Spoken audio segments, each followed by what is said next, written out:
السلام عليكم ورحمة الله وبركاته. انا هعمل معاكم النهاردة مخلي الليمون. انا همشي معاكم يعني الطريقة بخطواتها.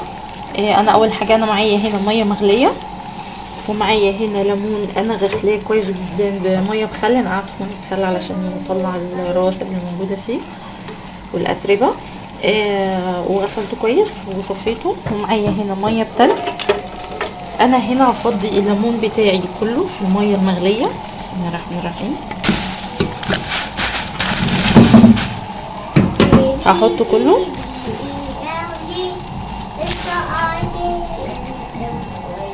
طبعا بتخيل على حسب الكميه اللي انت محتاجاها يعني. هسيبه دقيقتين في الميه اللي بتغلي، وبعدين هطلعه في الميه المتلجه.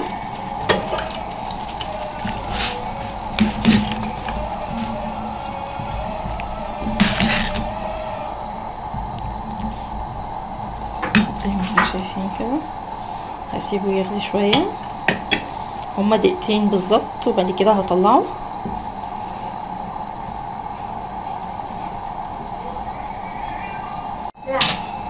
دلوقتي انا عدى معايا الدقيقتين بتوعي. انا هطلعه على طول في الميه التلج بتاعتي. فايدة الميه التلج دي بتحافظ على درجة اللون بتاعته، ما يكملش سوا وبتوقف السوا بتاعه يعني.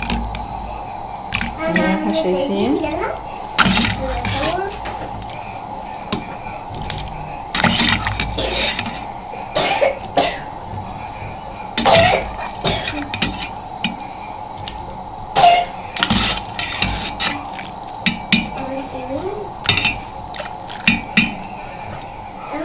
زي ما احنا شايفين كده حطيته في الميه التلج. وبعدين انا هطلعه من الميه التلج دي. عايزه بس السوا بتاعه يقف. وبعدين هحطه في ميه وهسيبه لمده 3 ايام. كل يوم هغير الميه بتاعته يعني. انا هسيبه خلاص. انا حطيته في الميه التلج اهي. هفضي الميه دي واروح حاطه ميه تاني عليها، وبعدين هيقعد لمدة 3 ايام في المية. بس كل يوم هغير المية بتاعته. وبعد ان شاء الله ما يعدي 3 ايام هوريكم ان شاء الله هنعمل ايه. دلوقتي انا بعد ما عدى 3 ايام على الليمون، وكنت كل يوم بغير المية بتاعتي عليه. انا جبته فتحته كده. انا هوريكم. انا سايبه الليمون معايا.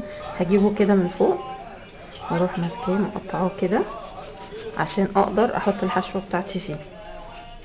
زي ما احنا شايفين كده كده اهي، عشان اقدر احط الحشوه بتاعتي فيه. انا خلصت خلاص الكميه بتاعتي. دلوقتي انا هقول لكم بقى المقادير الحشوه اللي انا هحطها جوه الليمون، الخلطه بتاعتي. انا معايا هنا كوبايه خل، معايا كوبايه بابريكا، معايا كوبايه حبه البركه، معايا كوبايه عصفر، معايا ملح، معايا جزر مفروم او مبشور، ومعايا فلفل حراق اللي هو دوت فرماه برضو. انا هفضي كله في ما عدا الملح طبعا. دلوقتي هحط منه شويه. انا هحط العصفر وهحط البابريكا حبه البركه، واحط البابريكا بس مش كلها. وهحط هنا شويه من الخل، وهحط الجزر،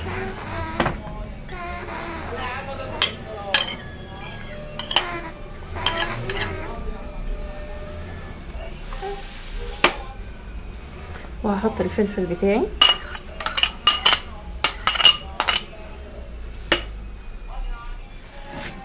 هقلب كويس الخلطه بتاعتي كلها.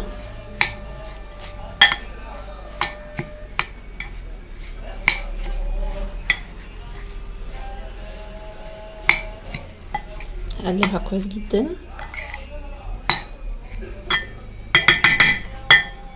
وهحط شويه ملح،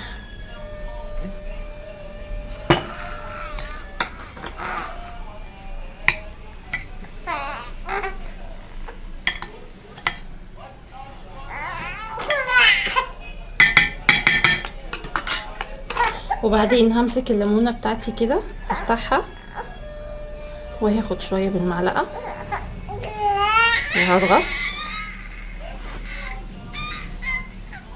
زي ما انتم شايفين كده. هعمل واحده تانية معاكم.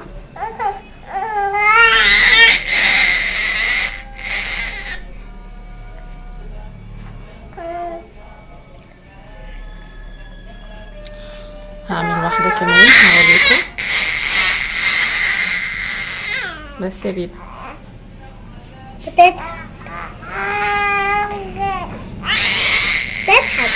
هخلص الكميه بتاعتي كلها وبعد كده هوريكم هنعمل ايه ان شاء الله. دلوقتي انا خلصت الكميه بتاعتي كلها اهي وحشيتها زي ما انتم شايفين. انا هنا المفروض ان انا كنت غاليه ميه، يعني انا بغلي ميه لتر ميه وبسيبه يهدى معايا شويه، عايزه يعني دافي حاجه بسيطه يعني عشان اقدر ادوب فيه الملح. ومعايا هنا بقيه الخلطه بتاعتي، ومعايا العلبه اللي انا هحط فيها البرطمان اللي انا هحط فيه. هاخد شويه من الخلطه بتاعتي وهحطها تحت.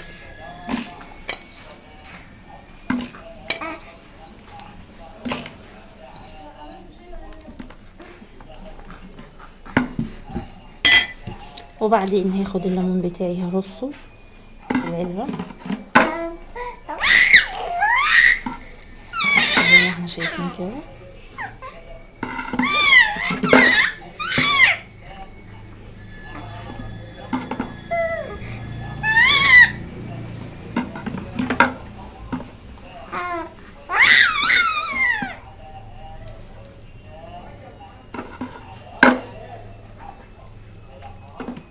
انا هحط الكميه بتاعتي كلها هنا وهوريكم ان شاء الله هنعمل ايه. دلوقتي انا حطيت الكميه بتاعتي كلها اهي، وبعدين هفضي عليها بقيه الخلطه بتاعتي من فوق.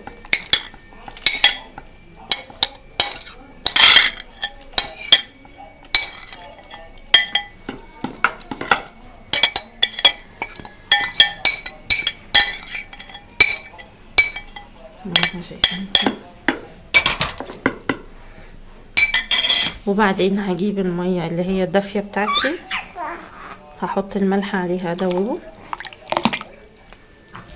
انا مش هحط الكميه كلها عشان ما بحبش المخلل بصراحه يبقى حادق قوي، يعني هحط نص المج.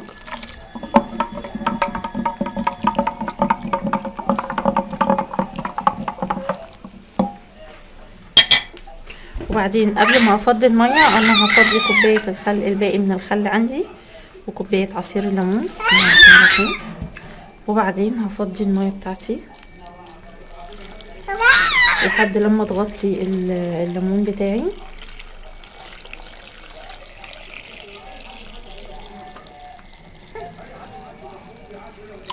زي ما احنا شايفين كده، وبعدين هغطيه